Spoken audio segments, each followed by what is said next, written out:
नमस्ते नमस्ते good morning सबैलाई नमस्ते है good morning everyone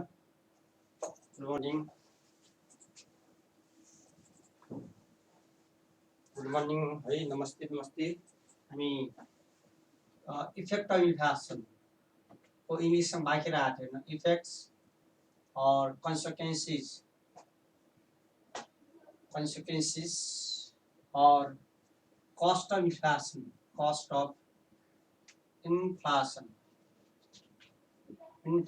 effect of inflation or cost of inflation or consequences of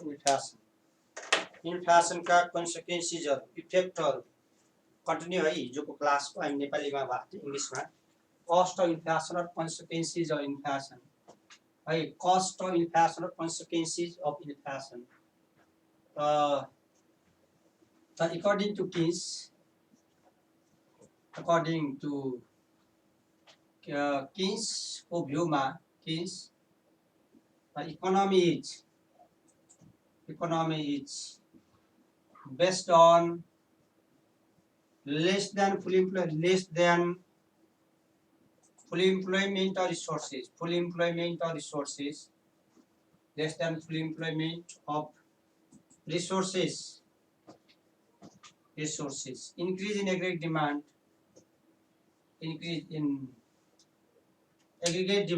increase in aggregate demand अनि leads to increase in price अनि profit अनि investment output and employment is termed as growth promoting factors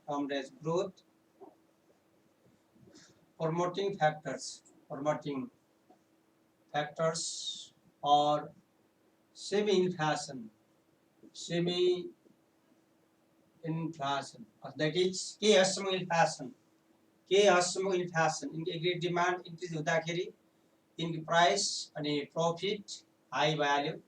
profit high भयो investment reinvestment अनि output र त्यसले गर्दाखेरि employment यसलाई चाहिँ semi inflation it is good for the economy यस्तो खालको इन्फ्लेसन इकोनोमी नमस्ते सबैलाई नमस्ते यस्तो खालको है यस्तो खालको इन्फ्लेसन इकोनोमीको लागि राम्रो भन्ने भयो नमस्ते गुड मर्निङ एभ्रिवान यस्तो खालको इन्फ्लेसन के यसम्म इकोनोमीको लागि राम्रो भन्ने भन्न कति बेला भने इकोनोमी लेस देन फुल इम्प्लोइमेन्ट हुँदाखेरि अर्थात् इकोनोमीका स्रोत साधनहरू पूर्ण रूपमा प्रयोग नभएको अवस्थामा एग्रिगेट डिमान्ड बढेको एग्रिगेट डिमान्डले प्राइस बढ्यो प्रॉफिट बढ्यो इन्भेस्टमेन्ट उत्पादन आउटपुट बढ्छ रोजगारीको सृजना हुन्छ भने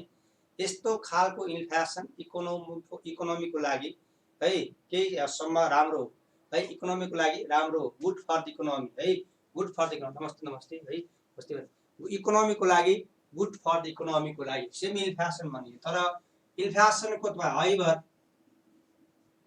higher level inflation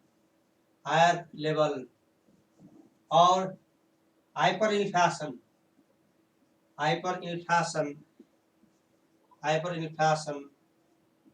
is as like a significant adverse effect or negative effect adverse effects or negative effects of an economy अर्थात् inflation has both positive as well as negative effects मतलब effects different तपाईँको economic एजेन्ट्सहरूलाई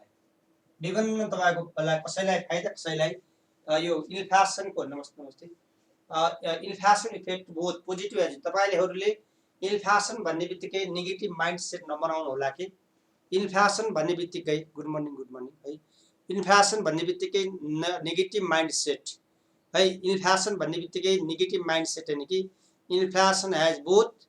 positive as well as negative effect. Inflation has both positive as well as negative effect of an economy. Inflation का दुवै positive पनि negative इफेक्टहरु कतिसम्म inflation भने के हदसम्मको inflation इकोनोमीको लागि राम्रो हो उत्पादन बढा रोजगारको सृजना बढा हेर्नुस् इन्फ्लेसन है अर्थतन्त्र लेस देन फुल इम्प्लोइमेन्टको अवस्थामा हुँदाखेरि प्राइस लेभल बढ्यो भने बढेको मूल्यले प्रॉफिट बढाउँछ प्रॉफिट बढ्यो रिइन्भेस्ट पुनः लगानी भयो उत्पादन बढ्छ रोजगारको सृजना हुन्छ भने तर हायर लेभल इन्फ्लेसन एकदम उच्च किसिमको इन्फ्लेसन रेट भयो भने त्यसले अर्थतन्त्रमा नेगेटिभ असर पार्छ भन्ने कुरो क्लियर बोल्नुभयो इन्फ्लेसन भन्ने बित्तिकै नेगेटिभ माइन्डसेट नबनाउनु होला कि है इन्फ्लेसन भन्ने बित्तिकै नेगेटिभ माइन्डसेट नबनाउनु होला कि inflation has both positive as well as negative effects inflation has both positive as well as negative effect of an economy इन्फ्लेसनका इफेक्टहरु दुवै है has both positive as well as negative effect of economy. Inflation has both positive as well as negative effects of an economy. Inflation has both positive and negative effects of an economy. Inflation has both positive as well as negative effect of an economy. र effect inflation है miss इसको A मा effects of inflation effect of inflation on production effect of inflation on production inflation effect on production मा number 1 मा हिजो नै हाले के भने fall in quality of goods and services fall in quality of goods and services quality of goods and services goods and services fall in quality of goods and services एक अर्को number 2 मा fall in quality of goods and services वस्तु अनि change in pattern of production change in pattern of production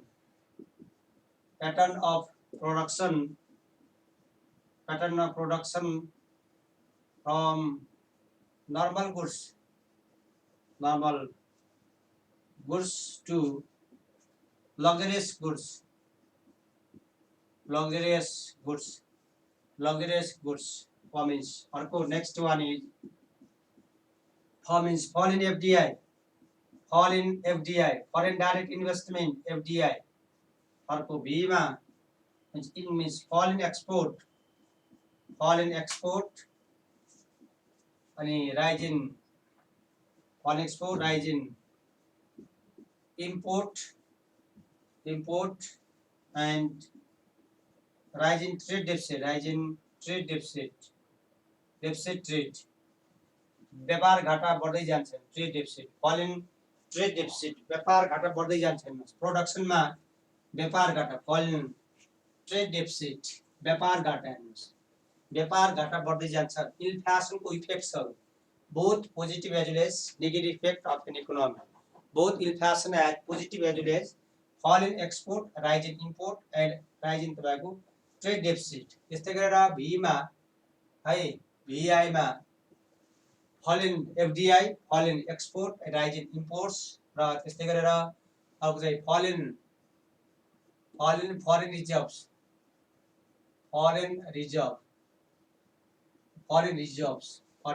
etc भन्ने है अनि त्यस्तै गरेर अर्को चाहिँ B मा effects of inflation on distribution हेर्नुस् वितरणमा हेर्नुस् effect of inflation on distribution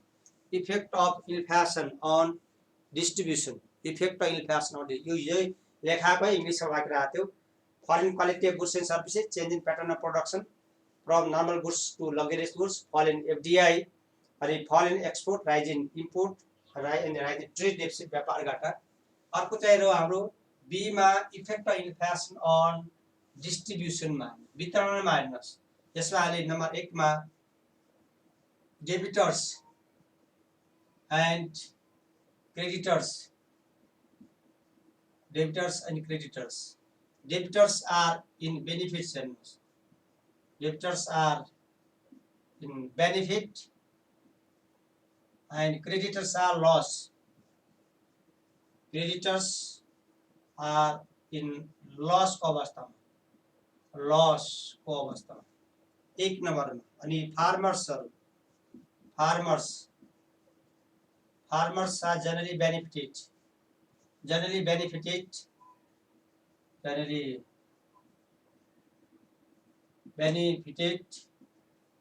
by inflation. Farmers get the value of goods and services, goods and services during inflation period. Inflation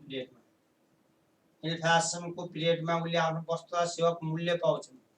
During period of inflation. नमस्ते है. Inflation को period में है. Inflation को period में inflation debitor भनेको ऋण लिने मान्छे, डेबिटर भनेको, क्रेडिटर भनेको ऋण दिने मान्छे हेर्नुस्. ऋण लिने र ऋण दिने है, ऋण लिने र ऋण दिने हेर्नुस्. ऋण लिने र ऋण लिने है. Debtors and creditors are in debtors and creditors है. ऋण लिने र ऋण दिने, debtors and creditors है. अनि के भने ऋण लिने र ऋण दिने बीचको चाहिँ तपाईको के हुन्छ भने ऋण तिर्ने मान्छेहरु, ऋण लिने मान्छे जस्तै एक्जाम्पल के भने नवीनले मलाई चाहिँ यो नर्मल अवस्थामा 1 लाख ऋण दिनुभयो. यु आर कन्सिडर क्रेडिटर, म डेबिटर हो. नर्मल अवस्था नवीनले क्वेशन सोध्नु भएको छ. नवीनले नर्मल टाइममा चाहिँ मलाई चाहिँ ऋण दिनुभयो हेर्नुस्. ऋण दिँदाखेरि है 1 लाख ऋण दिनुभयो. मलाई त्यो ऋण लिँदा सुनको भाव 1 लाख थियो. तपाईं 1 लाखले 1 तोला सुन किन्न सक्नुहुन्थ्यो भने र 10 दिनपछि तपाईलाई मैले 1 लाख पैसा फिर्ता गरे त सुनको भाव बढेर 1,10,000 भयो भने तपाईले 1 लाख मात्र पाउनुभयो. र यदि तपाईं फेरि सुन किन्न मैले तपाईलाई फिर्ता गरे भने म बेनिफिटमा भए, म डेबिटर्स हो, तपाई क्रेडिटर्स हो. म बेनिफिटमा कसरी हुन्छु भने म त किन मैले 1,10,000 तिर्नु पर्ने ठाउँमा 1 लाख फिर्ता गरे. अब तपाईले 1 लाखको सुन किन्नु पर्यो भने तपाईले कति किन्नु पर्यो? 1,10,000. जबकि 10 दिन पहिले तपाई त्यही सुन 1 लाखमा पाउनुहुन्थ्यो भने तपाईँ त्यसपछि चाहिँ है, तपाईँ त्यसपछि चाहिँ कति भने है, त्यसपछि चाहिँ तपाईले कति पाउनु भयो भने मैले तिर्नु पर्यो 1,10,000. तपाई क्रेडिटर्स आर लस, तपाईले लसमा पर्नुहुन्छ है. के भने इन्फ्लेसनले डेबिटर्स र क्रेडिटर्सलाई बेनिफिट अर लस है, बेनिफिट अर लसको बारेमा फार्मर्स आर जनरली,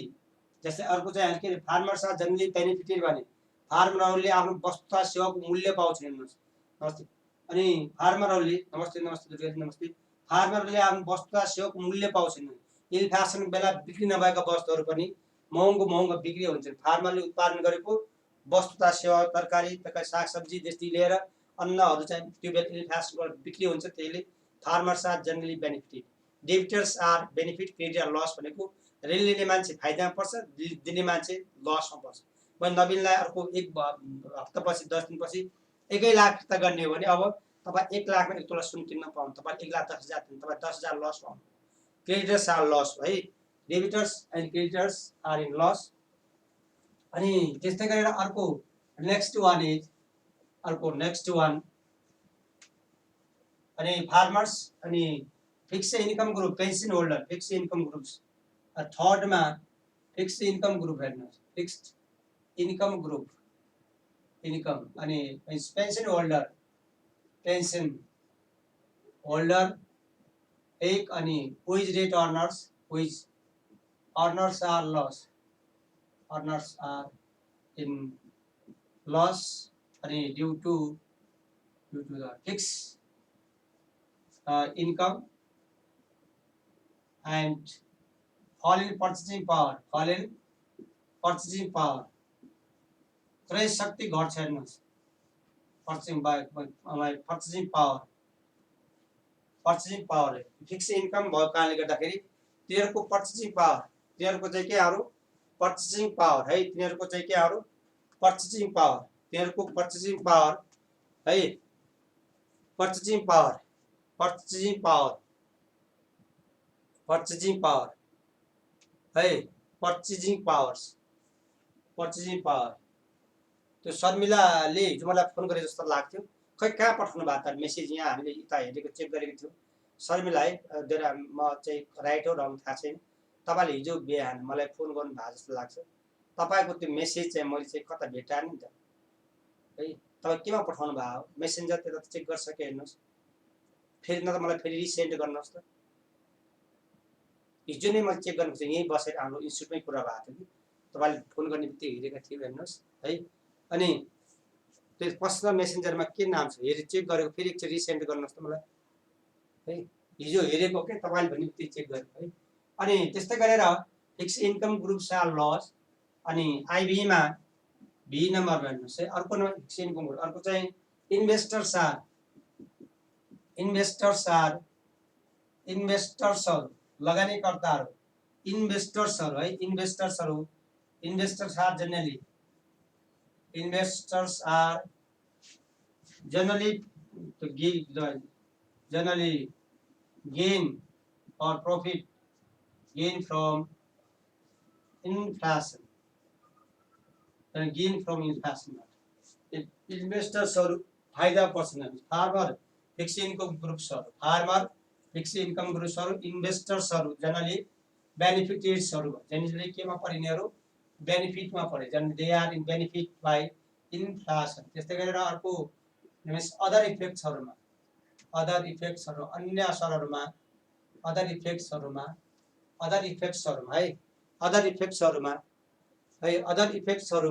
अन्य असरहरूमा अदर इफेक्ट्सहरूमा है अन्य असरहरूमा नम्बर 1 मा पोलिटिकल इन्स्टाबिलिटी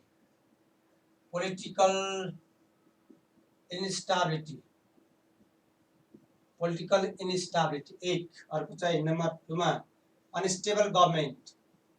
अस्ति सरकार अनस्टेबल गभर्नमेन्ट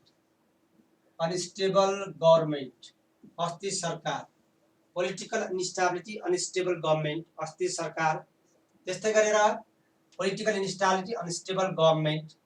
राजनीतिक अस्थिरता अस्ति सरकार हुन सक्छ हेर्नुहोस् त्यस्तै गरेर अनि के हुन सक्छ भने क्राइमहरू हेर्नुहोस्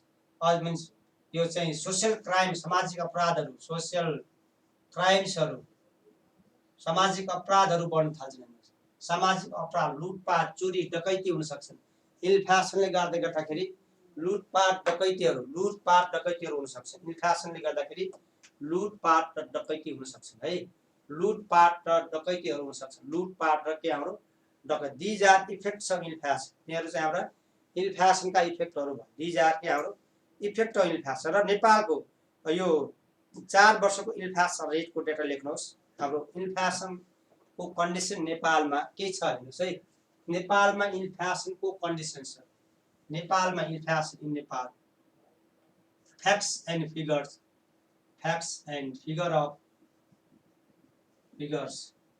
of inflation in Nepal है in नेपालमा fact and figures of inflation in नेपालमा है average inflation during last 10 years during last 10 वर्षको हेर्नु नेपालको इन्फ्लेसन 7.5% अनि इन्फ्लेसन इन 2001 मा वाज नेपालमा कति थियो भने 4% अनि इन्फ्लेसन इन 2007 मा नेपालमा इन्फ्लेसन कति थियो भने हाम्रो यो इन्फ्लेसन चाहिँ 12.6% बढेको थियो 12.6% इन्फ्लेसन रेट है 12.7% इन्फ्लेसन रेट बढेको थियो नेपाल एभरेज 10 वर्षको इन्फ्लेसन रेट एभरेज 10 इयरको इन्फ्लेसन रेट चाहिँ 7.5 2001 मा सबैभन्दा कम इन्फ्लेसन रेट सबैभन्दा कम इन्फ्लेसन रेट नेपालमा सबैभन्दा कम इन्फ्लेसन रेट नेपालमा कति थियो भने कम इन्फ्लेसन रेट अथवा 4.4% र त्यस्तै गरेर यो 12.6% 2014, 2015, 2016, 2017, 2018 र 2019 मा हेर्नुभयो भने इन्फ्लेसन रेट करेन्ट इयरका 5 वर्षका डेटाहरू हेर्नुभयो भने यो चाहिँ कति थियो भने यो 9.9% इन्फ्लेसन रेट 7.2% यो 9.9% है यो चाहिँ इन्फ्लेसन रेटहरू चाहिँ 9.9 7.2 9.9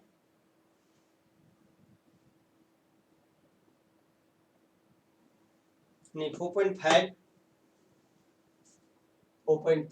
अनि 4.2 अहिले चाहिँ 4.9% इन्फ्लेसन रेट हालको नेपालको इन्फ्लेसन रेटको यस्तो छ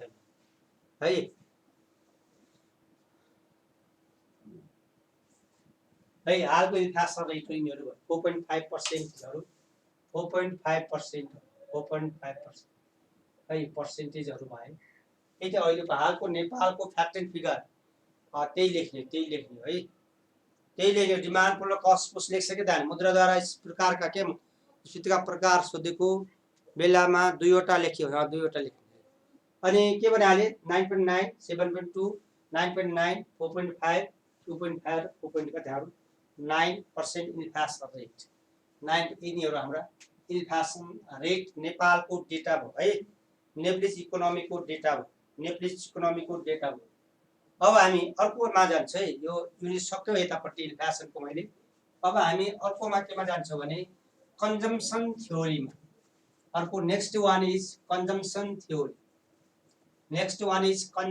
उपभोग हेर्नुहोस् कन्जम्सन फंक्सन अर्को हामी नेक्स्ट इन्डिकेटर्स कन्जम्सन फंक्सन उपभोग फलन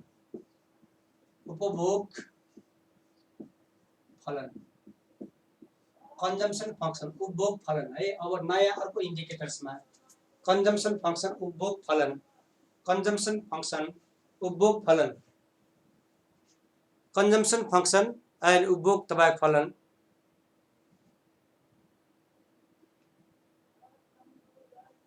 कन्जम्सन फंक्सन है उपभोग फलन कन्जम्सन फंक्सन यसलाई हेर्नु कन्जम्सन इज उपभोग फलन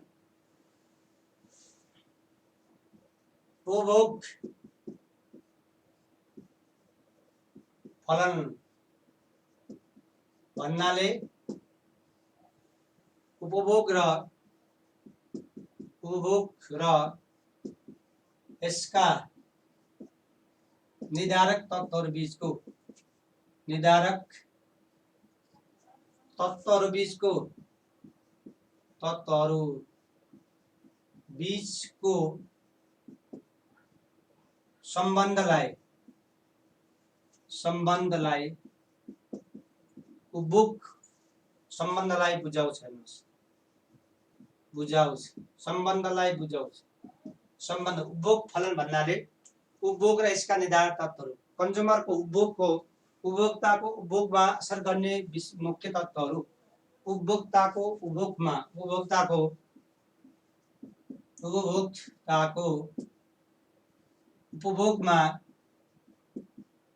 उपभोगमा असर गर्ने मुख्य निर्धारक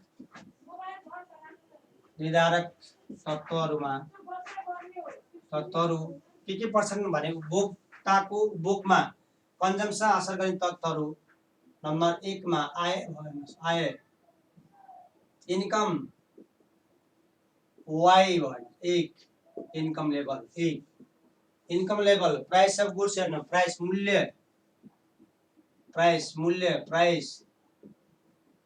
पी भन्नुहोस् अनि छिमेकी भन्छ तपाईको साथीभाइ तपाईको छिमेकीहरू हेर्नु छिमेकीले असर गर्छ हेर्नुहोस् छिमेकी और रिलेटिभ्स हेर्नुहोस् छिमेकी रिलेटिभ्स आर अनि पछि तपाईहरु त्यस्तै गरेर सिजन हेर्नुस् मौसमले गर्दाखेरि मौसम सिजन हेर्नुस् सिजन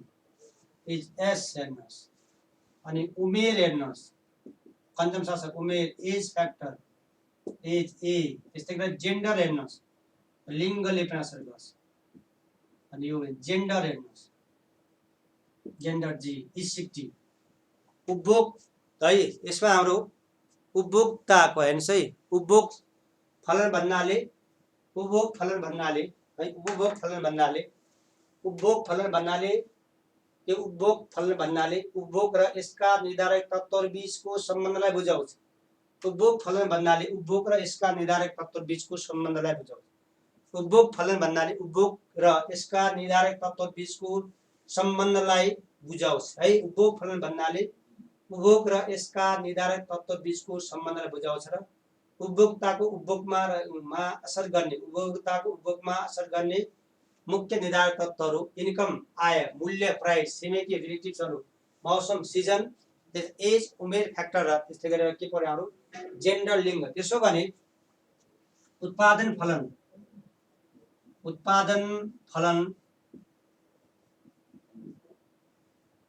लाई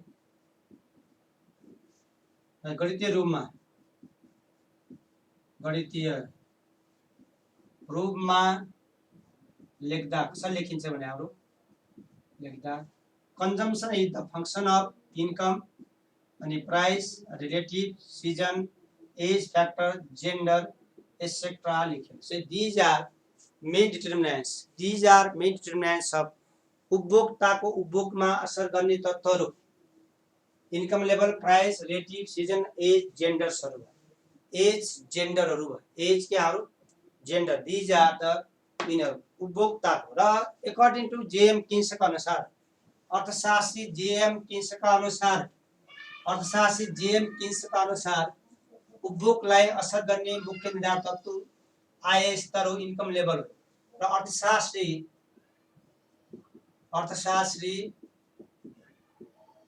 जेएम किन्सका अनुसार उपभोग को मुख्य निर्धारक तत्त्व हेर्नुस्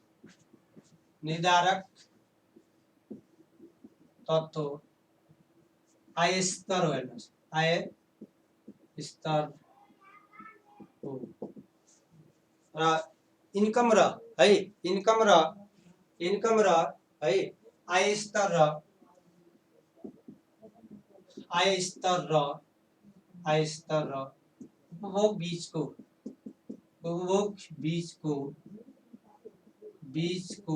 आय स्तर र उपभोग बीचको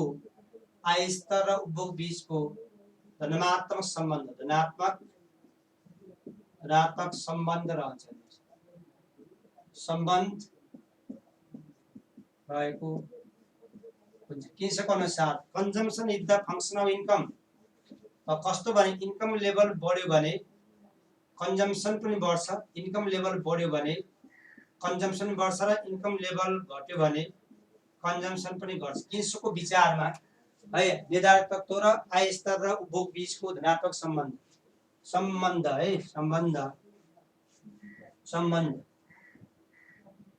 धनात्मक सम्बन्ध रहेको हुन्छ किन्सका विचारमा उपभोग र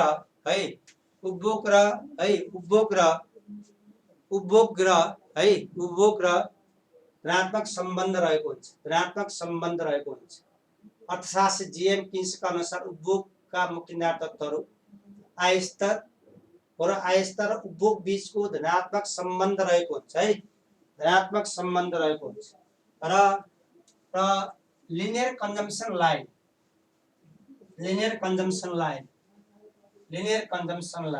है तर लिनियर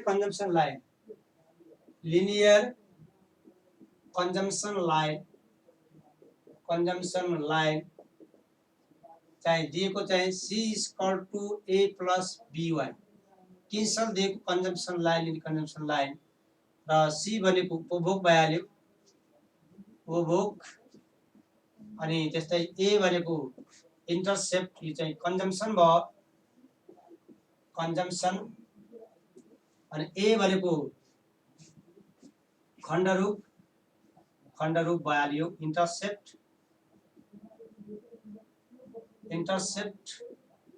अनि बी भनेको झुकाव र अर्थात् स्लोप भइहाल्यो अनि वाई भनेको इन्कम लेभल आय स्तर हेर्नुहोस् वा इन्कम तर यहाँ चाहिँ हाम्रो बी भनेको है बी भनेको चाहिँ के हो भने marginal propensity consumption marginal the सीमान्त उपभोग है सीमान्त उपभोग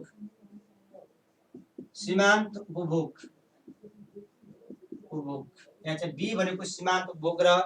बी को भ्यालु 0 र 1 को बीचमा पर्छ सी को भ्यालु बी र सी को बीचमा बी को भ्यालु अर्थात् अनि त्यस्तै गरेर सीमान्त उपभोग र 0 is less than B is less than 1 B को भ्यालु 0 र 1 को बीचमा पर्छ बी को भ्यालु 0 र 1 को बीच कुशल भाइ म इन्फ्लेसन पढाउन मात्र आएको हैन के धेरै कमेन्ट नगर्दै म तिम्रो कमेन्ट आन्सर दिने अलि पछिमा छ के म इन्फ्लेसन मात्र पढाउन बस्यो अरे क्लासमा के भने इन्डिकेटर मात्रमा तपाईलाई थाहा छैन किन सुध्रिनु भएको त्यो चेक गर्ने काम नगर भाइ त्यो मलाई कमेन्ट गर्न म जे छ त्यो म भनिहाल्छु है के भने इन्फ्लेसन इन्डिकेटर मात्र भनेको छैन र त्यो तिमीलाई थाहा छ त्यो कमेन्ट नगर तिमी पढ त तिमीलाई कसरी थाहा भयो त्यो क्वालिटेटिभ र क्वान्टिटेटिभ भन्ने मेथड तिमीलाई थाहा छैन के सोधिरहेको छु पढ आफै त्यसले ब्याचलरतिर पढाएको सोध्ने काम नगर कि म इन्फ्लेसन पढाउनलाई मात्र बस्यो क्लासमा के भनेको छ सिलेबसले ओन्ली इन्डिकेटर धेरै पढाइसके चाहेको भने धेरै पढाए धेरै त्यो कमेन्ट गर्न नगर म इन्फ्लेसन मात्र पढाउन आएको हैन नि त्यसो इन्फ्लेसन म कलेज कोर्स पढाएर आरे अरूले सोध्या कोही नगर तिमीले धेरै कमेन्ट गरिरहेछ अरूले सोध्दै के हो अरूले सोध्दै जे सोध्दै अरूले सोधे पनि सोध्दै कसो आन्सर दिएको छैन अरूलाई जे गर भने त्यही गर्छौ त तिमीले त्यो सिलेबस हेरेको छैन आज कति दिन भइसक्यो इन्फ्लेसन पढाउन थाले 6 दिन भइसक्यो थाहा छ 6 वटा क्लास भइसक्यो इन्फ्लेसन मात्र पढाउन बसेको हो र इन्फ्लेसन मात्र इन्डिकेटर मात्र मागेको छ है इन्फ्लेसन मात्र चाहिँ के त इन्डिकेटर मात्र मागे इन्फ्लेसन युनिट पर ब्याचलरको मैले मास्टर्स कोर्स पढाएर आएन नि त्यहाँ त्यही इन्फ्लेसनमा धेरै पढाए इन्फ्लेसनमा क्वेशन चाहिँ अलि घुमाएर क्वेशन सोधिरहेको छ भने धेरै कमेन्ट नगर म त्यो आन्सर दिनलाई पनि चाहिँ है अरूले सोधे अनि सोध्न मिल्छ र भने हेर यहाँ के भने हाले इन्कम र हेर्नुस् है consumption linear consumption line C is equal to A plus B Y C भने उपभोग कन्जम्सन ए भने खण्डरूप भइहाल्यो बी भने झुकाव स्लोप एमपीसी है एमपीसी है यो भनेको एमपीसी हो कसले भनेर माथि एमपीसी हो अहिले यसको बारेमा आउँछ है यसको बारेमा म डिस्कसन गर्छु मार्जिनल प्रोपेन्सिटी कन्जम्सन यसको बारेमा डिस्कसन गर्छु है अनि सीमान्त उपभोग हेर्नुस् सी इज इक्वल टु है उपभोग कन्जम्सन लाइन है त्यो धेरै चाहिँ त्यो अलि जाने जस्तो प्यारा नगर भाइ कुशल भाइ त्यो क्वालिटी टु क्वालिटी क्वान्टिटी कहाँबाट आयो तिमीले थाहा नभए कसले लेख्यो कहिले तिमीले लेखेको छ तिम्रो म हिजो अस्ति कमेन्ट हेरिरहेको हुन्छ नि सबै कुरा अरू सोध्या भने त्यो चाहिँ आफू चाहिँ बडा सुरक्षित बस्ने काम नगरे कि क्वान्टिटी र क्वालिटी भन्ने कुन लेभलको भने थाहा छैन मलाई त्यो कहाँबाट सोध्यौ तिमीले भने म इन्फ्लेसन पढाउन बसे हैन त्यो क्लासमा इन्डिकेट सिलेबसमा भएको कुरा पढाउन खोजेको भएको मैले सब भ्याइसके मैले चाहेको भन्दा बढी पढाइसकेको छु है यो धेरै अनि के भने C equal A plus B Y MPC MPS को बारेमा आई कम बैक पोइन्ट है कन्जम्सन लाइनमा उपभोगमा हेर्नुस् कन्जम्सन लाइन उपभोगमा इन्कम लेभल र यो चाहिँ कन्जम्सन लाइन हो C equal to A plus B Y consumption लाइनमा है A C equal A plus B Y linear consumption line income level बढ्दै गयो भने किन्सको विचारमा इन्कम लेभल बढ्दै गयो भने उपभोग पनि बढ्दै जान्छ इन्कम लेभल बढ्दै गयो भने उपभोग पनि बढ्दै जान्छ है C equal A linear consumption line यसलाई चाहिँ लिन के भयो भने हाम्रो उपभोग कन्जम्सन बढ्दै गयो भने है इन्कम लेभल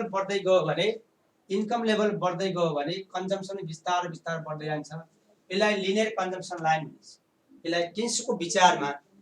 किन्सको विचारमा कन्जम्सनलाई असर गर्ने फ्याक्टरहरू केवल इन्कम हो उपभोग भन्नाले है उपभोग फंक्सन भने कन्जम्सन फंक्सन भन्नाले कन्जम्सन र यसका निर्धारित तत्त्वहरू बीचको गणितीय सम्बन्ध म्याथमेटिकल सम्बन्धलाई उपभोग भनिन्छ, कन्जम्सन भनिन्छ। यसका बीचको सम्बन्धलाई उपभोग भनिन्छ। र हाम्रो दैनिक जीवनमा उपभोगमा असर गर्ने तत्त्वहरू एउटा आय स्तर, मूल्य है, प्राइस, मूल्य है है आय स्तर है, प्राइस, अनि त्यस्तै गरेर के हुन्छ भने मूल्य, अनि त्यस आय स्तर, प्राइस अफ रिलेटेड गुड्सहरू भए छिमेकी हाम्रो साथीभाइ कस्तो छन् हेर्नु। डे टु डे गर्ने कन्जम्सनलाई, डे टु डे गर्ने कन्जम्सनलाई है, डे टु डे गर्ने कन्जम्सनलाई आउँछु त्यता है, त्यता आउँछु। डे टु डे गर्ने कन्जम्सनलाई दैनिक कन्जम्सन गर्ने उपभोगलाई असर गर्ने तत्त्वहरू चाहिँ के भए? इन्कम लेभल, मूल्य, प्राइस अफ रिलेटेड गुड्स, छिमेकी साथीभाइहरू कस्ता छन्, हाम्रो उमेर समूहले असर गर्छ, जेन्डरले पनि असर गर्छन् है। जेन्डरले असर गर्छ, उमेरले असर गर्छ। केमा असर गर्छ भने डे टु डे कन्जम्सनमा, डे टु डे कन्जम्सनमा दैनिक उपभोगमा असर केले गर्छ भने, र किन्सको विचारमा इन्कम लेभल मेन मुख्य निर्धारक हो। किन्सका अनुसार इन्कम लेभल चाहिँ दैनिक उपभोगमा सबैभन्दा बढी असर गर्ने तत्त्व भने के हो भने इन्कम लेभल हो। र उनको अनुसार इन्कम र कन्जम्सन बीचको धनात्मक सम्बन्ध, high income high consumption, income र कन्जम्सन बीचको उनले गणितीय रूपमा दिए। C is equal A plus B Y consumption line, where C भनेको कन्जम्सन, ए भनेको अटोनोमस कन्जम्सन, इन्टरसेप्ट, ए भनेको इन्टरसेप्ट भन्नुहोस् वा अटोनोमस स्वतन्त्र उपभोग, इन्कम लेभल 0 दा, बी भनेको एमपीसी स्लोप र वाई भनेको इन्कम लेभल भइहाल्यो। यसमा चाहिँ हाम्रो यो सीमान्त उपभोग मिस औसत तपाईँको उपभोग हेर्नुहोस् है। यसमा हामीले के कन्सेप्टहरू भने औसत उपभोग, औसत उपभोग, औसत उपभोग, सीमान्त उपभोग हेर्नुहोस् है। यो चाहिँ हाम्रो means average propensity to consumption, propensity to consume, average propensity to consumption, औसत कन्जम, APC, average propensity to consumption, average propensity to APC, औसत उपभोग हेर्नुहोस् है। औसत उपभोग, औसत उपभोग, औसत उपभोग, औसत उपभोग, औसत उपभोग है, औसत उपभोग है, औसत उपभोग के हो भाइ? संजोग के अरे संजोग भाइले तिम्रो आन्सर दिएन भनेर हो क्या? रिसाउने कमेन्ट के थियो त? त्यो कमेन्ट गरेर यहाँ पढाउनु मुड अफ गरेर तिमीले अघि कति क्वेसन म त्यहाँ हेरिरहेको तिम्रो पनि आन्सर नदिएको मैले है। किन भन्नुभयो त्यो ग्रे मार्केट का कन्सर्न आछ? ग्रे मार्केट अहिले पढाउन सुरु गरेर ग्रे मार्केट किन भन्नु पर्यो? त्यसको आन्सर अहिले मलाई भन त, किन भन्नु पर्यो भन त? तिम्रो 5-6 चोटि लेख्दा मैले लेखिरहेको थिएँ यहाँ। त्यो अहिले त्यो कम कन्सर्न म्याटर आछ र इन्फ्लेसनको लेख्दा उसले त्यो ग्रे मार्केट सोधेर हुन्छ। अझै त्यति मात्र होइन, हिजो कन्टिन्यू सकाउनु पर्ने हुन्छ कोर्स चाहिँ। त्यो मार्केट पढाउने बेला सोध्ने त्यस्तो कुरा। तिम्रो आन्सर दिने पक्षमा थिए कि थाहा छ? तिमीले लगातार कमेन्ट हानेको त्यही नदिएको त्यो आन्सर। एकचोटि दिए म त्यहाँ हेरिरहेको छु कमेन्ट कसको कति बेला दिने भने मैले चाहिँ हेरिरहेको हुन्छु नि त। कसको आन्सर कतिले दिने भने मैले माइन्ड क्लियर गरेर आउँछु। ठिक छ शर्मिला माइल कम्ती म त्यतातिर आउँछु। कसको आन्सर कतिले दिने भनेर म चाहिँ हेरिरहेको हुन्छु नि त। तर बिचमा पढाएर अब तिम्रो आन्सर दिने कुरा आउँदैन। तिमी पढाएको टिचिङ मेथड थाहा छैन तिमीलाई? हेर के क्वेसन लास्ट टाइम सोध्ने एकचोटि तिमी सोधिसकेका थिए, मैले हेरिसकेका थिएँ, म दिने तयारीमा। तर तिमीले थाहा लगातार तिम्रो मात्र कमेन्ट आयो 5-6-7 चोटि बसिसक्यो। मैले काउन्ट नगरे हो र कतिचोटि भन्छ कमेन्ट लास्ट टाइममा गरे। त्यसले गर्दा पढाएको चाहिँ प्याटर्न बिग्रिँदा हुँदैन यहाँ पढाउने बेला। अनि इङ्ग्लिसमा लेखाउनु पर्ने छ, नेपाली लेखाउनु पर्ने हुन्छ। तिमीहरू फेरि इङ्ग्लिसमा भएन, नेपाली भएन। त्यो कहिले याद गरिरहेको छ कुरालाई? इङ्ग्लिसमा लेखाउँदा नेपाली ट्रान्सलेटर कति गाह्रो पर्छ भने शब्दहरू नेपाली शब्दहरू कति मेरो मिग्रिरहेको हुन्छ मलाई थाहा छ नि त्यो कुरा। किन मैले इङ्ग्लिसमा पढाएर आएको समस्या आइरहेको हुन्छ। त्यही पनि धेरै विद्यार्थी नेपालीमा सबैले एड्रेस गर्दैन, सजिलो छैन नि त्यो। तिमी एकचोटि गर्छे चुप लाग्यो। मलाई याद थियो तिमी ग्रे मार्केट सोधिरहेको थियो भनेर। टिचिङमा अलिक जान्ने गरेर टिचिङ मेथड्स, टिचिङ व्यवहार पढाउँदाखेरि कतिलाई क्वेसन रेज गर्नुपर्छ, कतिले के गर्नुपर्छ। एभरेज प्रोपेन्सिटी टु कन्जम्सन है, औसत कन्जम्सन उपभोग, औसत उपभोग है, औसत उपभोग, एभरेज प्रोपेन्सिटी टु कन्जम्सन है, average propensity to consumption, average propensity to consumption, औसत उपभोग हेर्नुहोस् है। यो चाहिँ उपभोग र है इन्कम लेभल बीचको अनुपातिक सम्बन्ध। औसत उपभोग भन्नाले औसत उपभोग भन्नाले उपभोग, औसत उपभोग भन्नाले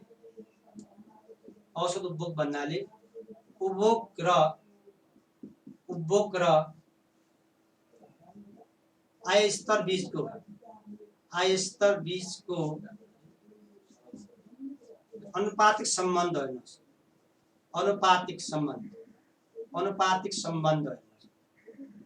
अनुपातिक सम्बन्ध औसत उपभोगमा त्यतातिर आउँछ। कहिले सी यो भने के भनेर सुधिरनु भएको छ। अर्थात् एपीसी भनेको के हो भने कन्जम्सन र इन्कम बीचको अनुपातिक सम्बन्ध, औसत कन्जम्सन भने एपीसी है, अनुपातिक सम्बन्ध। अनि कहिले यो चाहिँ ए भनेको यहाँ चाहिँ AC = A + BY, यसमा पनि फेरि आउँछ C = A + अनुपातिक सम्बन्ध, औसत उपभोग, इन्कम लेभल कति कमाउनु भयो त्यसको कति चाहिँ तपाईले कन्जम्सन गर्नुभयो, C र Y, अर्थात् यो चाहिँ यो C = B इन्कम लेभल र C = A + BY, A + BY है। C = A + BY भने के हो भने C हेर्नुहोस् है, यो A भनेको यो कन्जम्सन हो, यो इन्टरसेप्ट हो, यसलाई इन्टरसेप्ट भनिन्छ वा अटोनोमस कन्जम्सन भनिन्छ। अटोनोमस कन्जम्सन स्वतन्त्र उपभोग, यसैलाई के पनि भनिहाले इन्टरसेप्ट भन्यो। के भन्यो इन्टरसेप्ट, वा यो भनेको स्वतन्त्र, यो भनेको स्वतन्त्र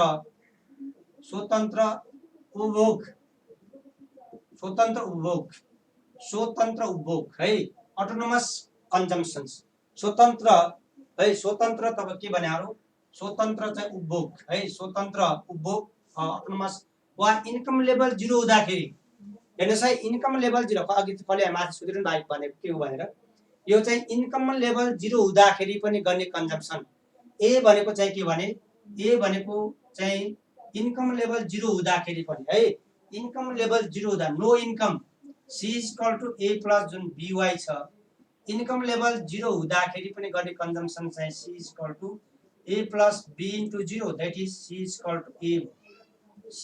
A। इन्कम लेभल 0 भनेको, इन्कम लेभल 0 भने के भने तपाईले हिजोसम्म जब गरिरहनु भएको थियो र आज जब छोड्नु भयो, हिजोसम्म जब गरिरहनु भएको आज जब छोड्नु भयो भने पनि तपाईले केही लेभल कन्जम्सन गर्नुहुन्छ, त्यो भनेको अटोनोमस कन्जम्सन हो हैन। यहाँ भने के भने इन्कम लेभल 0 हुँदाखेरि भने के हो भने हिजोसम्म जब गरिरहनु भएको थियो, तपाई काम गरिरहनु भएको थियो, हेर्नुहोस् है, हिजोसम्म तपाईले काम गरिरहनु भएको थियो है, तपाईहरुले काम गरिरहनु भएको थियो अनि तपाईहरुले काम गर्दा गर्दै आज जब छोड्नु भयो है, जस्तै हिजोसम्म जब गर्नु भएको थियो, आज जब छोड्नु भयो। आज जब छोड्नुको मिनिङ के हो भने तपाईको इन्कम लेभल 0 भयो। इन्कम लेभल 0 हुँदाखेरि कति उपभोग गर्नुहुन्छ भने 0 भइहाल्यो, ए गर्नुहुन्छ, यो भनेको स्वतन्त्र उपभोग अटोनोमस कन्जम्सन। इन्कम लेभल 0 हुँदाखेरि त्यसले यहाँबाट सुरु किन गर्यो भने इन्कम लेभल 0 हुँदाखेरि गर्ने कन्जम्सनलाई, इन्कम लेभल 0 हुँदाखेरि गर्ने कन्जम्सन उपभोगलाई है, इन्कम लेभल 0 हुँदाखेरि गर्ने उपभोगलाई के भन्छ हामी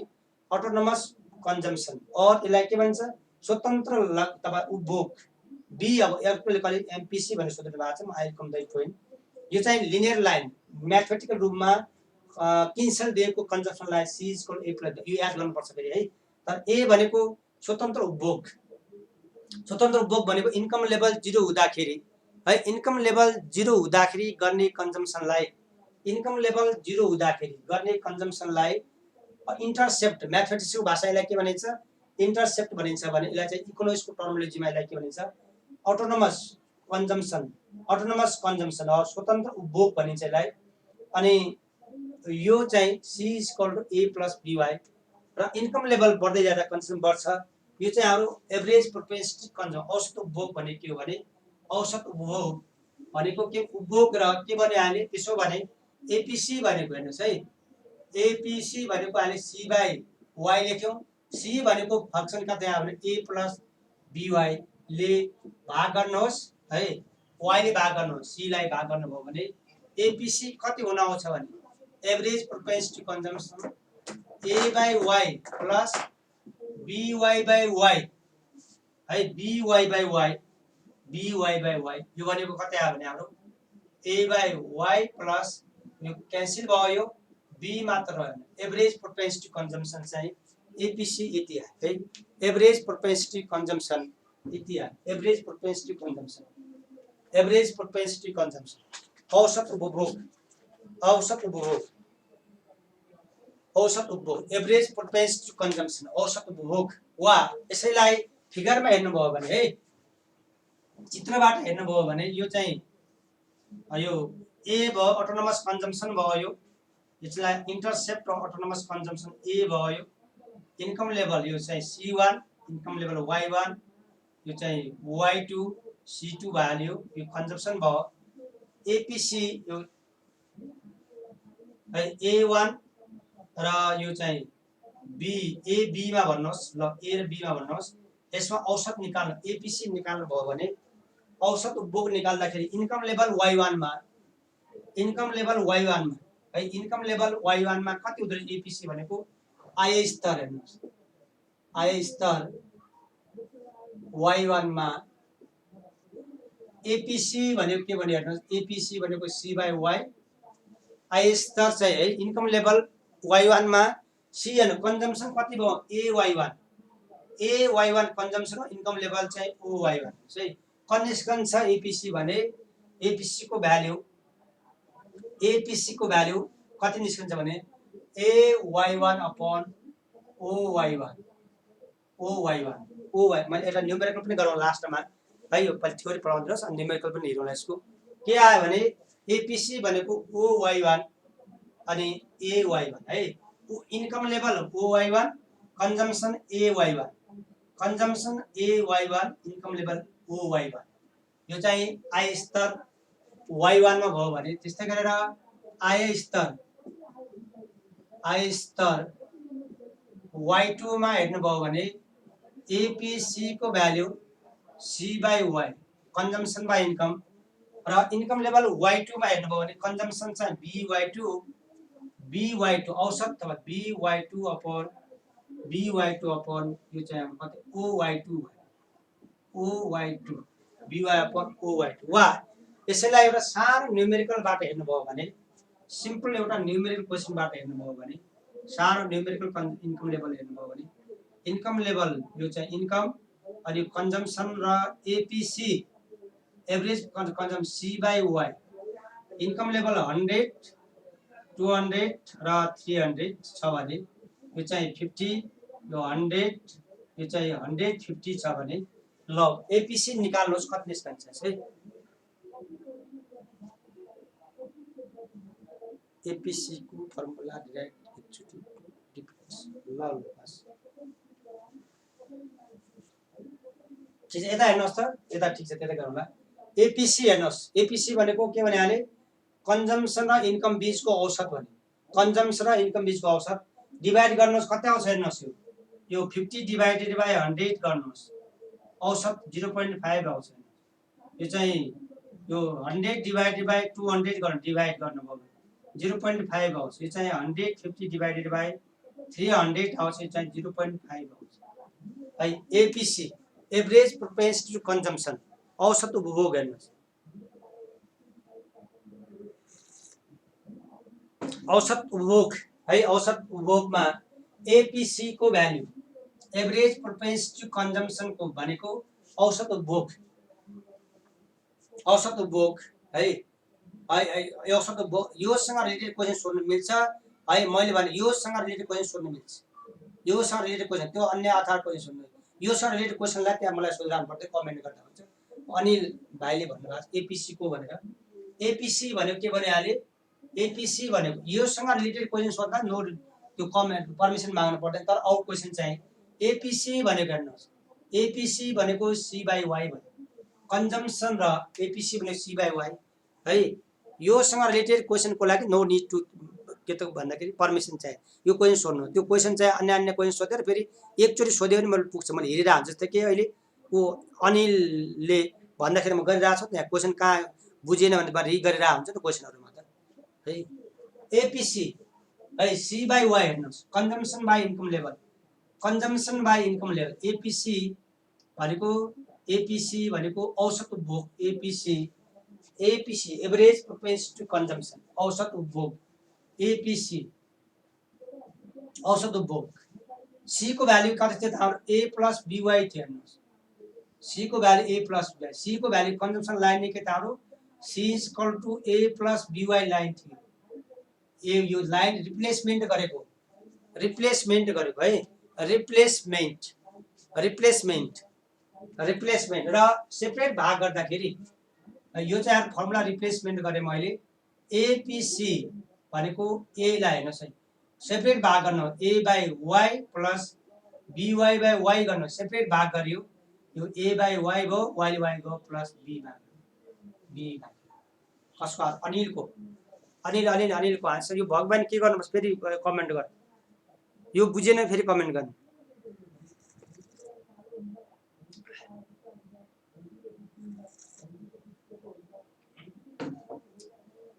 के छ सयस भाइ क्वेशन के छ ल के छ क्वेशन भन्दा यो सँग रिलेटेड क्वेशन जे पढ्दैछ त्यससँग रिलेटेड क्वेशन एकचोटि त्यहाँ मैले क्वेशन कमेन्ट गरेँ म हिरा हुन्छु टाइम मिल्ने बित्तिकै मैले आफूले आन्सर दिइरा हुन्छ है। तर फेरि एकचोटि गरेपछि 10 चोटि त्यहाँ लेखेर इटेट पार्ने है। एपीसी एभरेज प्रोपेन्सिटी कन्जम्सन औसत उपभोग हेर्नुस् एभरेज प्रोपेन्सिटी कन्जम्सन को इन्कम लेभल है इन्कम लेभल 100 कन्जम्सन 50 भयो इन्कम 200 100 भयो 300 भने 50 डिभाइड गर्नुस् 0.5 एभरेज प्रोपेन्सिटी कन्जम्सन औसत उपभोग है। I star income level y1 हुँदाखेरि कन्जम्सन लेभल यति थियो यो कन्जम्सन यति भयो कन्जम्सन यति इन्कम लेभल यति कन्जम्सन यति इन्कम लेभल यति हेर्नुस् है। इन्कम लेभल कुनमा y1 लेभलमा consumption level ay1 income level y2 मा consumption level by2 income level oy2 है इन्कम लेभल oy2 है। यो चाहिँ एभरेज प्रोपेन्सिटी कन्जम्सन भयो। अर्को चाहिँ marginal propensity consumption. Next one के छ यादव भाइ के छ फेरि गर्नु पर्यो फेरि गर्दिन्छु भने यादव भाइ फेरि गर्नुपर्छ फेरि भन् यो सँग रिलेटेड फेरि गर्नुपर्छ फेरि भन्दा अब इक्जाममा फिगर त बनाउनु पर्यो नि। इक्जाममा फिगर बनाउँदा के हुन्छ अरु है इक्जाममा फिगर बनाउने किन फिगर गाह्रो भयो र फिगर गाह्रो भयो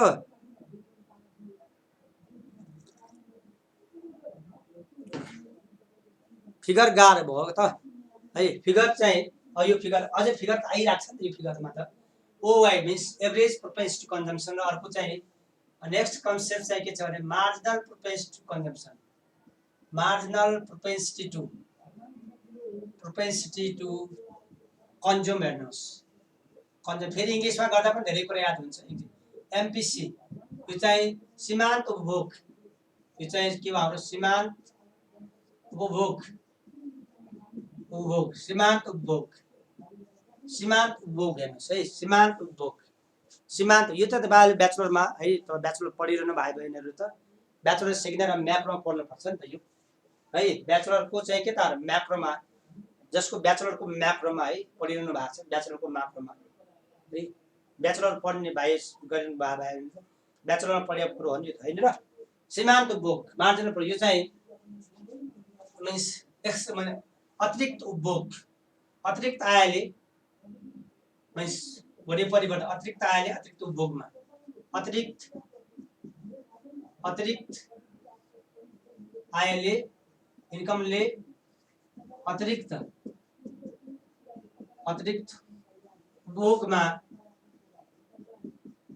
उपभोगमा गर्ने परिवर्तन अनुपातिक परिवर्तन अनुपातिक परिवर्तन वा एडिसनल तपाईको मार्जिनल प्रोपेन्सिटी कन्जम्सन भनेको अतिरिक्त आय स्तरले अर्थात् एमपीसी भनेको मार्जिनल चेन्ज इन तपाईको कन्जम्सन अतिरिक्त चेन्ज इन इन्कम लेभल वा यो भनेको अतिरिक्त भने के भने like delta C by delta Y पनि भनिन्छ वा यो भनेको C2 माइनस C1 कतै अतिरिक्त भयो के को कारणले गर्दा इन्कम लेभलमा भएको पर्दैन y2 माइनस y1 अनुपातिक परिवर्तन एमपीसी भनेको अतिरिक्त उपभोग एडिशनल कन्जम्सन। यो सबै फिगर बनाउनुहोस् है सबै फिगर बनाउनुहोस् सबै फिगर बनाउनुहोस् है सबै फिगर बनाउँ। अब सबै फिगर बनाउन के गाह्रो छ र सबै फिगर बनाउन के एमपीसी र एमपीसी को भ्यालु यसैलाई फिगरमा हेर्नुभयो अहिले चाहिँ हाम्रो फर्मुलामा हेर्नुभयो भने फर्मुलामा हेर्नुभयो भने है फर्मुलामा हेर्नुभयो अब इक्जाममा आएको छ हिजो कसले एकजनाले त्यहाँ लेख्नु भएको थियो मलाई याद छ नेपाल बैंकमा 20 मा आएको छ त्यसको आन्सर के लेख्ने भनेमा सार्ट लास्टमा तपाईलाई के दिउँला भने हामी हिन्ट दिउँला म तपाईँ हिन्ट के लेख्ने भनेर जस्ट लास्ट नेपाल बैंक लिमिटेडमा हिजो एकजना भाइले गर्नु भएको छ त्यो म गरौँला नै त्यो भन्नै पर्दैन के त्यो क्वेसनको मैले हिन्ट गर्छु है कति लेख्ने भनेर के छ लास्टमा भनेको हुन्छ कि सर लास्टमा भन्ने हुन्छ नेपालमा डेभलपिङ कन्ट्रीमा 67% इन्फ्लेसन रेट अरू देशको चाहिँ को दुर्योगमा राम्रो मान्नु कि लास्टमा भन्नु भनेको हुन्छ लास्टमा भनेको हुन्छ Nepal developing country 67% inflation rate अरू देशमा को दाजुमा राम्रो मान्नुको कारण अब त्यो चाहिँ यो आन्सर धेरैचोटि भइसक्यो यादव भाइको आन्सर हामीले के भन्यो नेपाल डेभलपिङ कन्ट्री हो भने नेपालमा भएका स्रोत साधनहरू के भनिसक्यौँ पूर्ण रूपमा प्रयोग भएका छैनन् त हामी फ्रिक्वेन्टली भनेका भनेछौँ राम्रो मान्नुको कारण नेपाल किन्सको थ्योरी प्रयोग गर्दै गर्दै ल्यायौँ नेपाल चाहिँ अल्पविकसित राष्ट्र हो नेपालमा भएका चाहिँ स्रोत साधनहरू के भएका छैनन् पूर्ण रूपमा प्रयोग भएका छैनन् पूर्ण रूपमा प्रयोग नभएको अवस्था इन्फ्लेसन रेट बढ्ने हो भने के बढ्छ भने हाले के मूल्य स्तरमा बढेको मूल्य स्तरले नाफा बढ्छ लगानी बढ्छ रोजगारी सृजना किन देशमा रोजगारीको सृजना गर्न छ लगानी गर्न छ उत्पादन बढाउन छ त्यसैले नेपालमा तपाईको बजेटले पनि कति अहिले 7% मन्ट्री पोलिसीले 7% सम्मको इन्फ्लेसन रेटले आर्थिक वृद्धि 7% बढाउँछ त्यसले राम्रो मानियो कारण के नेपाल अल्पविकसित राष्ट्र हो अघि त लेखिसकेका छु इफेक्ट लेख्दाखेरि पनि इफेक्ट लेख्दा पनि धेरैचोटि लेखिसके नेपाल जस्तो डेभलपिङ कन्ट्रीजमा इन्फ्लेसन रेट चाहिँ के हुन्छ के हदसम्म राम्रो हो किन नेपाल चाहिँ अल्पविकसित राष्ट्र हो डेभलपिङ कन्ट्रीज हो भनिसकेर अरू कन्ट्रीमा दाजु भन्नै पर्यो अरू कन्ट्री चाहिँ के पुग्सके एडभान्स कन्ट्रीजहरू इकोनोमी भएका स्रोत साधन पूर्ण रूपमा प्रयोग भइसकेपछि है पूर्ण रूपमा प्रयोग भइसकेको अवस्थामा है पूर्ण ऊ चाहिँ हाम्रो चामलिङ राईले फुल इम्प्लोइमेन्ट नभएको कारणले गर्दाखेरि राम्रो हो ठिक छ त्यही आन्सर हो नेपालमा भएका स्रोत साधन पूर्ण रूपमा प्रयोग भएका छैनन् त्यो प्रयोग गर्नको लागि चाहिँ इन्फ्लेसन रेट के हदसम्म नेपाल जस्ता अल्पविकसित राष्ट्रको लागि राम्रो हो अमेरिका चाहिँ युएसए मा 1% भन्दा बढी राम्रो मानिदैन किन ती कन्ट्रीहरू जापानको 1% भन्दा कम छ र त्यति कनाडाको 1% को लाइनमा छ अनि ती एडभान्स युरोपियन कन्ट्री 2 को लाइनमा 1.5 को लाइनमा 0.1 को लाइनमा छन् ती किन ती कन्ट्रीहरू पूर्णतया रोजगारीको अवस्थामा पुगिसकेपछि ती कन्ट्रीमा इन्फ्लेसन रेट बढ्यो भने त्यो इन्फ्लेसन राम्रो मानिदैन नेपाल राम्रो मान्ने कारण के भयो भने नेपाल चाहिँ अल्पविकसित राष्ट्र हो और लेस देन फुल इम्प्लोइमेन्ट हो नेपालमा भएका स्रोत साधन पूर्ण रूपमा प्रयोग भएका छैनन् त्यसैले पूर्ण रूपमा प्रयोग गर्नको लागि के हदसम्मको इन्फ्लेसनले नाफा बढाउन थाल्छ नाफा बढाएर लगानीकर्ता लगानी बढाउँछ लगानी बढ्यो भने रोजगारीको सृजना हुन्छ रोजगारीको सृजना भयो भने के हुन्छ उत्पादन बढ्छ र इकोनोमिक एक्टिभिटी बढ्छ त्यसैले राम्रो मानिन्छ सहेश भाइको आन्सर त्यो कतिचोटि भइसकेको छ कुरा है सो मेनी टाइम्स यो कुरा भइसकेको छ सो मेनी टाइम्स हो यो कुरा चाहिँ हाम्रो धेरैचोटि यो कुरा भइसकेको छ है अनि त्यस्तै गरेर अतिरिक्त आयले अतिरिक्त उपभोगमा गर्ने परिवर्तन हो अर्थात् एमपीसी भनेको कन्जम्सनमा भएको परिवर्तन ड्यू टु इन्कममा भएको परिवर्तन है अर्थात् C is equal to A plus B Y यो consumption line C is equal to के छ यसलाई डेरिभेटिभ गर्नु पर्यो यसलाई डीसी भनेको डेरिभेटिभ गर्नुभयो भने डी बाई डीवाई अफ कन्जम्सनको derivative D by D Y of A plus B Y अब यहाँ क्वेसन सोध्नु पर्यो कन्फ्युज भयो भने है के गरे मैले हैन कन्जम्सनलाई के भनेको यो कन्जम्सनमा भएको परिवर्तन इन्कममा भएको परिवर्तन भनेको एमपीसी हो भने कन्जम्सनमा भएको परिवर्तन है केमा भएको परिवर्तनले भने इन्कम लेभलमा भएको परिवर्तनले delta C by delta consumption upon delta income भने इन्कम लेभलले ए मा 0 डेरिभेटिभ हुन्छ हेर्नुस् है इन्कम लेभलले डिफरेन्सिएसन गर्दा ए कन्स्टेन्ट नम्बर हो कन्स्टेन्ट नम्बर कहिले पनि चेन्ज हुन्छ 0 डेरिभेटिभ हुन्छ यसको है 0 हुन्छ र बीवाई को गर्दा कति आउँछ बी मात्र आउँछ वाई को 1 आउँछ यो भनेको बी हो यो delta C by delta Y यही नै एमपीसी हो हेर्नुहोस् एमपीसी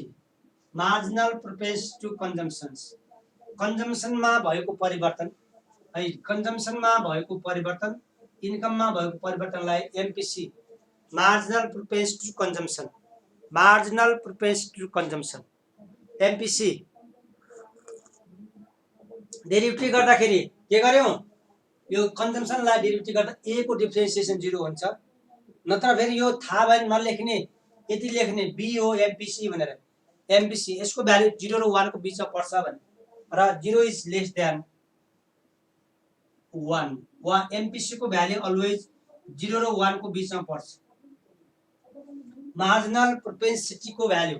कन्जम्पसन भनेको कमाएको सबै इन्कम चाहिँ खर्च गर्दैन कि केही पर्सेन्ट सेभिङ गरिन्छ भनेको एमपीसी को भ्यालु 0 र 1 को बीचमा पर्छ भनेको मिनिङ के हो भने कमाएको चीज सबै खर्च गरिदैन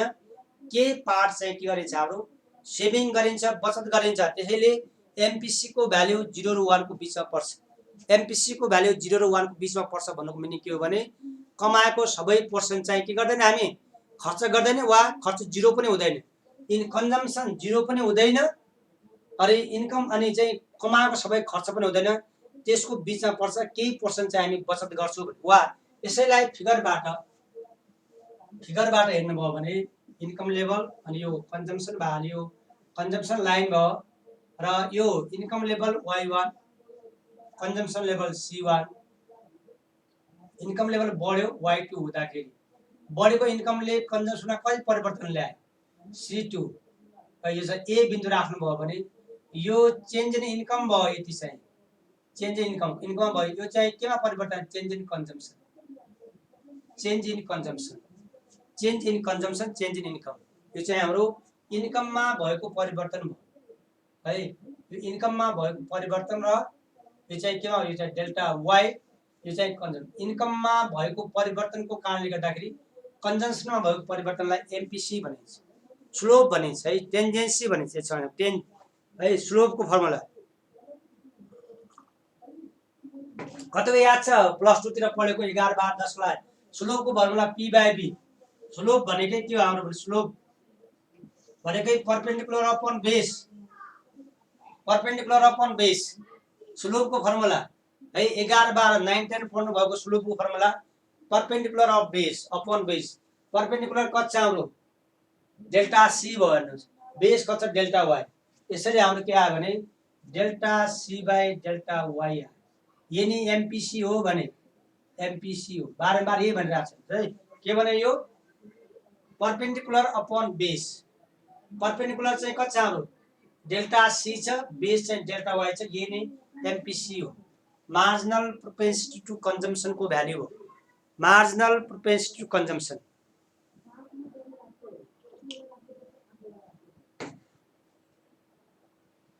त्यो त यो ब्याचलर तरिकै हो नि त यो ब्याचलर तरिकै हो नि यो त्यो ब्याचलर तरिकै पढाइरा ब्याचलरको म्याक्रोमा है ब्याचलरको बीबीएस अथवा बीए कुन गर्नुभयो ब्याचलरको म्याक्रोमा भयो कुरा है ब्याचलरमा है ब्याचलरमा चाहिँ ब्याचलरको पनि सोधेको छ एनबिएलमा है यो हो ब्याचलरको नै हो नि त नि एनबिएलमा त ब्याचलरकै राखेको छ तपाईँ एनबिएल लाई ब्याचलर त हो नि एनबिएल मा ब्याचलर कोर्स त हो एनबिएल ब्याचलर पासै मागेको छ नि एनबिएल मा ब्याचलर पास मागेको छ है एनबिएल मा ब्याचलर पास नै मागेको छ एनबिएल को चाहिँ मागेकै ब्याचलर पास हो delta C by delta Y है के भने हेर्नुस् यो चाहिँ इन्कममा कति परिवर्तन भयो y1 बाट y2 चेन्ज भयो इन्कममा भएको चेन्ज इन्कम y1 बाट y2 y1 र y2 इन्कममा भएको परिवर्तन y1 बाट y2 y1 बाट y2 y1 बाट y2 भयो इन्कममा यति परिवर्तन भयो कन्जम्पसनबाट यतिले चेन्ज भयो भने AC1 भनेको tan थीटा स्लोप भनेकै परपेन्डिकुलर अफ बेस 9 10 तिर पढ्यो स्लोपको formula p by b delta c by delta y delta c by delta y p by perpendicular कति छ यसको हेर्नु परपेन्डिकुलर चाहिँ चेन्ज चाहिँ डेल्टा c भयो बेस चाहिँ कति डेल्टा y भयो यो भनेको एमपीसी भनेको additional consumption with additional income level additional consumption with additional income, additional consumption with additional income हो, additional consumption additional income, additional consumption with additional income हो, additional consumption with additional income है, additional consumption with additional income. अब अर्को चाहिँ अब एक बाली जो सोधिरहनु भएको छ ब्याचलरको पासकै हो एक। अर्को कुरा फेरि क्लियर हुनुहोस्, सिलेबस राम्रै हेर्नुपर्छ, पुरानो सिलेबस हो कि नयाँ भनेर है। सिलेबस पुरानो नयाँ फरक फरक थियो, आजभन्दा 3 वर्ष पहिलेको सिलेबस र अहिलेको सिलेबस फरक फरक थियो। ध्यान दिनुपर्ने के सिलेबस पहिले हेर्नु अथवा सिलेबस हेर्नु न कमेन्ट गर्ने। सिलेबस ठिक छ, ब्याचलर क्वेसन सोधेको छ कि त्यति बेला कन्जम्सन भन्ने एउटा युनिट मात्र पढ्नु पर्थ्यो, इन्फ्लेसन भन्ने एउटा युनिट राखेको थियो। पुरानो सिलेबस हेर्नु, पहिलेको सिलेबस इन्फ्लेसन भन्ने एउटा युनिट थियो, यहाँ युनिट होइन, यहाँ त म्याक्रो इकोनोमिक इन्डिकेटर अफ भनेर राखिदिएको सानो युनिट राख्यो। उति बेला इन्फ्लेसन भन्ने एउटा युनिटै थियो पुरै, कन्जम्सन भन्ने युनिट थियो, सेभिङ भन्ने युनिट थियो, इन्भेस्ट भन्ने युनिटै राख्थ्यो पुरानो सिलेबस हेर्नु होला। तब क्वेसन पुरै आउँछ, लङ क्वेसन 20 नम्बर क्वेसन सोधिरहेको थियो। इकोनोमिक्सको एउटा पार्ट पुरै पार्टै थियो पुरानो सिलेबस। तपाईँले पुरानो क्वेसन हेरेर भन्नुभयो त्यति बेला चाहिँ के थियो भने पुरानो सभा आज 3 वर्ष धेरै भएको छैन, 3 वर्ष पहिले सिलेबस पुरानो सिलेबस हेर्नुहोस्, इन्फ्लेसन भन्ने युनिटै थियो क्या, यहाँ चाहिँ इन्डिकेटर पढ भनेको छैन। तपाईँ सिलेबस हेर्दा ध्यान दिनुपर्ने उति बेला के थियो, यो कन्जम्सन भन्ने युनिटै पढा भनेर क्वेसन थियो। त्यति बेला सेभिङ भन्ने युनिटै थियो है, पुरा पढा भनेको थियो। त्यति बेला सेभिङ कन्जम्सन पढाउँदाखेरि हामी साइकोलोजीको ल किन्सदेखि सबै कुरा पढाइन्थ्यो। अब यहाँ चाहिँ के त म्याक्रो इकोनोमिक इन्डिकेटरको बारेमा प्रश्न भयो इक्जाममा। त्यही भएर कहिले हिजो तपाईँले नै हो कहिले चाहिँ सोधिरहनु भएको क्वेसन चाहिँ 20 मार्क्स क्वेसन आउँदा एउटा मात्र सोधेन, 5वटा इन्डिकेटरलाई सर्टकटमा लेख भनेर क्वेसन आएको छ नि।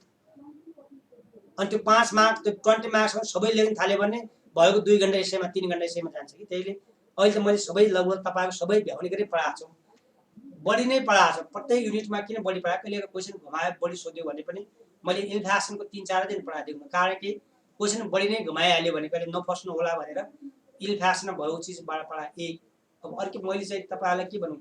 इन्फ्लेसन कन्ट्रोल भन्ने चाहिँ भनेको छैन। तर इन्फ्लेसन कन्ट्रोल हामी फिस्कल पोलिसी के पढ्छौँ, मोनेटरी पोलिसी पछि पढिहाल्छु, तर एकैचोटि हुँदैन। तपाईँहरू चाहिँ के मैले तपाईँसँग चाहिँ इरिटेट मान्नु कारण के भने वेट गर्नुहोस् न, तपाईँभन्दा बढी म तपाईँबारे म बढी चिन्तित छु,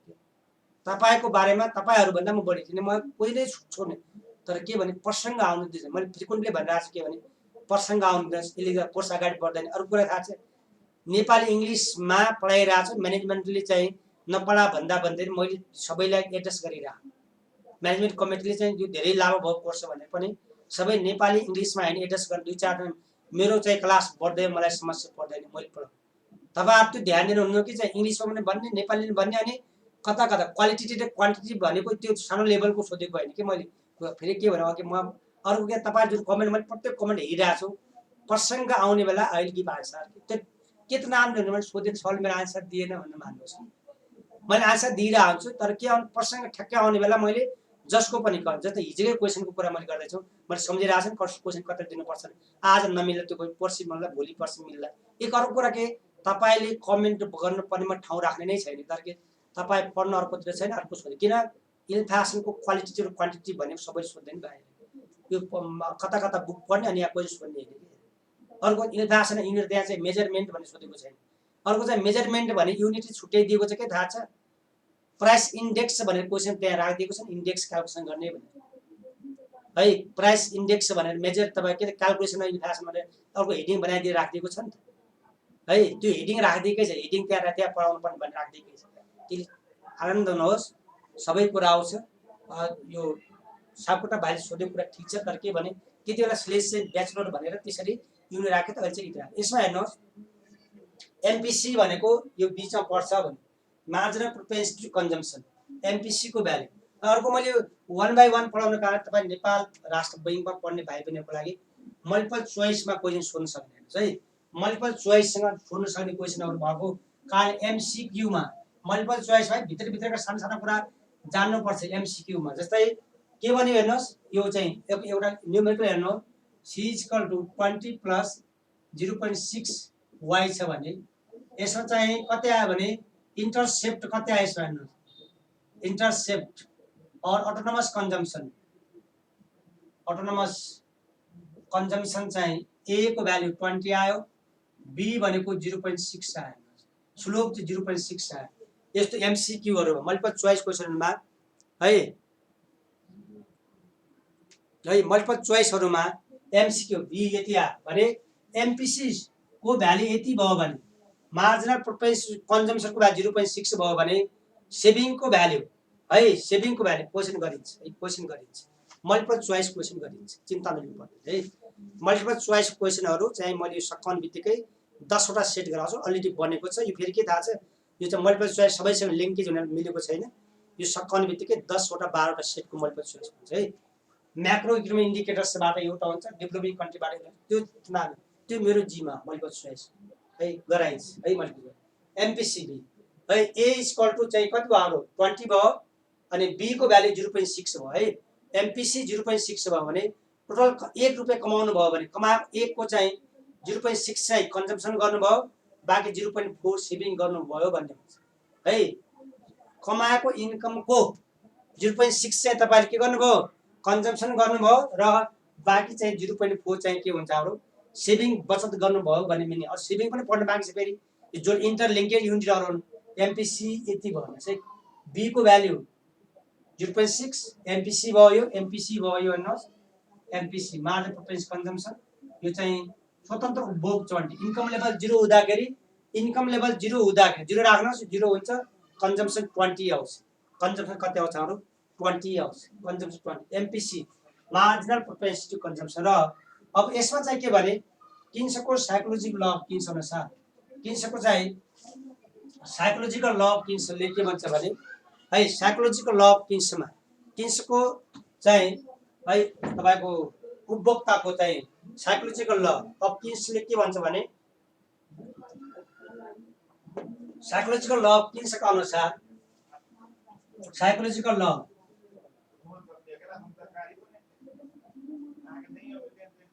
साइकोलोजिकल ल उपभोक्ताको चाहिँ साइकोलोजिकल ल अफ किन्सका अनुसार है अनुसार साइकोलोजिकल ल अफ किन्सका अनुसार है साइकोलोजी ल अफ किन्सका अनुसार साइकोलोजी ल अफ किन्सका अनुसार साइकोलोजिकल ल भने तपाईले ब्याचलरतिर पढ्नु भएको छ है साइकोलोजिकल ल अफ किन्सका अनुसार साइकोलोजिकल ल अफ किन्सका अनुसार है साइकोलोजिकल ल अफ किन्सका अनुसार आय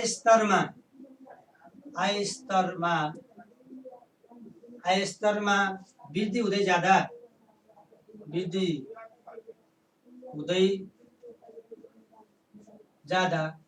साइकोलोजी ल अफ किन्सको आय स्तरमा वृद्धि हुँदै जाँदा उपभोगमा पनि वृद्धि हुँदै जान्छ हेर्नुस् वृद्धि हुँदै जान्छ तर आय स्तरमा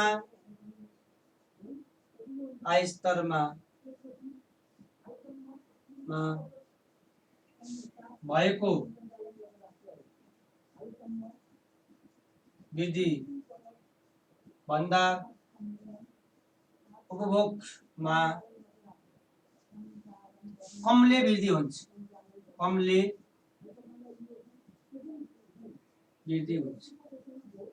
तपाईले साइकोलोजिकल ल अफ किन्सले के भन्छ भने इन्कम लेभलमा वृद्धि हुँदै जाँदा इन्कम लेभल आय स्तरमा वृद्धि हुँदै जाँदा इन्कम लेभल बढ्दै गयो भने उपभोग पनि बढ्दै जान्छ इन्कम लेभल वृद्धि हुँदै जाँदाखेरि उपभोगमा पनि के हुन्छ वृद्धि हुँदै जान्छ तर है इन्कम लेभलमा वृद्धि हुँदै जाँदाखेरि आय स्तरमा भएको वृद्धिले कन्जम्सनमा पनि वृद्धि हुन्छ हेर्नुहोस् यो भने के भने कन्जम्सन यो चाहिँ इन्कम लेभल यो कन्जम्सन लेभल यो सेभिङ यो इन्कम लेभल 100 अनि यो 200 यो 300 छ यो चाहिँ 50 अनि चाहिँ 100 अनि त्यस्तै गरेर यो 150 अनि 400 राख्नुहोस् 200 भयो सेभिङ चाहिँ 50 भयो यो सेभिङ 100 भयो अनि त्यस्तै गरेर यो चाहिँ 150 भयो चाहिँ कति हाम्रो 200 है 200 यो चाहिँ के भन्न खोजेको भने यो इन्कम लेभलमा अर्को इक्जाम्पलमा इन्कम लेभलमा वृद्धि हुँदै जाँदाखेरि इन्कम लेभलमा वृद्धि हुँदै गर्दाखेरि कन्जम्सनमा वृद्धि हुन्छ 200 यो इन्कम लेभल 100 अनि 200 अनि 400 र 600 राखेँ मैले। यो 50 यो चाहिँ 100 यो 150 अझै 200 यो चाहिँ सेभिङ चाहिँ 50 बाँकी चाहिँ यो 100 यो चाहिँ 250 यो चाहिँ कति 400 भनेको चाहिँ के भने इन्कम लेभल बढ्दै बढ्दै बढ्दै जाँदाखेरि कन्जम्सन पनि बढ्दै जान्छ साइकोलोजी लमा है। साइकोलोजी ल किन्सले के भन्छ भने इन्कम लेभल बढ्दै जाँदाखेरि इन्कम 100 बाट 200 400 600 कन्जम्सन 50 100 150 200 कन्जम्सन पनि बढ्दै बढ्दै बढ्दै बढ्दै गएको छ। तर जुन अनुपातमा इन्कम बढेको त्यो भन्दा कन्जम्सन कमले बढ्छ भने 50 ले बढ्यो यो चाहिँ 200 ले 100 मात्र बढ्यो 400 ले बढ्यो 150 मात्र बढ्यो 600 ले बढ्यो 200 भनेको के भने साइकोलोजी ल किन्सले के भन्छ भने कन्ज्युमरको इन्कम लेभलमा वृद्धि हुँदै जाँदाखेरि साइकोलोजी ल किन्सले के भन्छ भने कन्ज्युमरको इन्कम लेभलमा वृद्धि हुँदै जाँदा इन्कम लेभल वृद्धि हुँदै जाँदा कन्जम्सन लेभलमा वृद्धि हुँदै जान्छ र अनि बढेको इन्कम भन्दा कन्जम्सन कमले बढ्छ भनेको सेभिङ बढ्दै जान्छ भनेको है। यसका मेन मान्यताहरू साइकोलोजी ल का मान्यताहरू चाहिँ के छन् भने मान्यताहरू इन्कम बढ्दै जाँदा भने आय स्तरमा वृद्धि हुँदा उपभोगमा पनि बढ्छ। आय स्तरमा प्रपोजिसन भनेर पढ्नु भएको तपाईँले आय स्तरमा वृद्धि हुँदा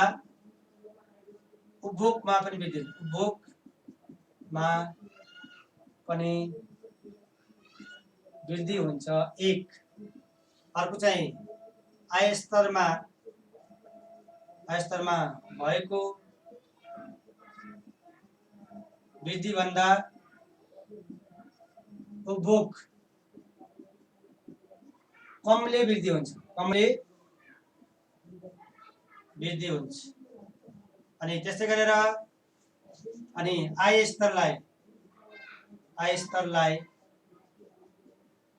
दुई भागमा y = c + s हुन्छ नि दुई भागमा इन्कमलाई कन्जम्सन र बचत हेर्नुहोस् यो कन्जम्सन र बचतको रूपमा इन्कम बढ्दै जाँदा बचत पनि बढ्दै जान्छ। आय स्तरमा वृद्धि हुँदा बचत पनि वृद्धि हुन्छ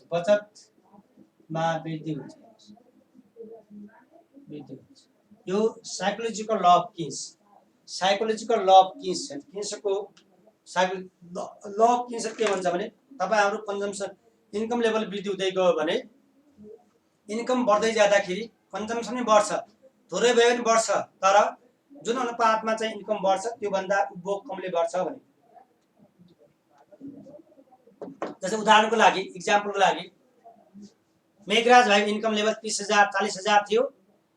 इन्कम लेभल 40,000 थियो कन्जम्सन 30,000 गर्नु 10,000 बचत थियो हेर्नुस् तपाईको इन्कम मेघ भाइको मैले एक्जाम्पल ले फर सिम्प्लिसिटीको लागि के भने मेघ भाइको इन्कम लेभल 40,000 हुँदाखेरि 30,000 को खर्च हुन्थ्यो 10,000 सेभिङ थियो। इन्कम लेभल 40 बाट 80 हुँदाखेरि इन्कम लेभल 40,000 बाट बढेर 80,000 हुँदाखेरि